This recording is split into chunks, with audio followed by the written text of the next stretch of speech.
think one of the hardest jobs people have managing the affairs of someone who's died is going into the house and cleaning out the stuff.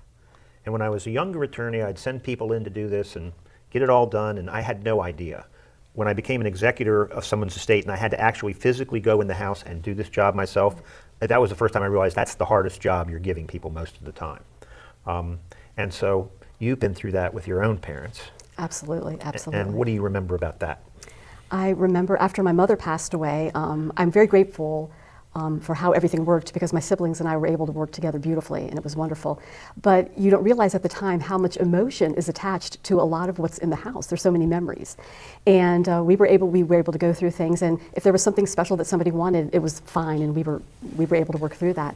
And in the end, we ended up having an estate sale and then doing a lot of donating, and I felt very good about what we were able to do with the items that my mother and my father owned. And one of the things that meant a lot to me was I was able to hold on to the flag that was presented to my mother at Arlington after my father passed away. So I have that in my home now, and it's very special. It means a lot to me.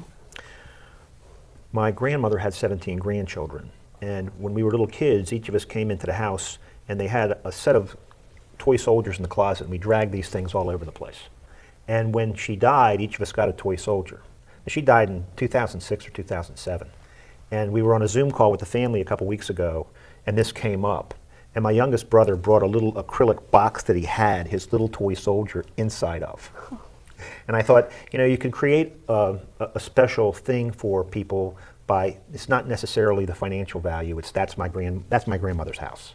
And when you're dealing with the division of stuff, I always ask the moms, if it's a married couple, write a letter. Tell them what to do. Guys don't know what to do with stuff, and they don't. It's a sexist, true thing to say most of the time. I had 1 year, 3 different husbands came in whose wives had died that year, and each of them said to me separately, "Thank God my wife wrote that letter. I didn't know what to do with any of this stuff." So the stuff may not be of huge financial value. It's a big deal. Absolutely. When I'm working with a client on the estate planning side, very often they say, "No one wants my stuff. No one wants any of my junk." They have no idea what we see on the probate side. Right.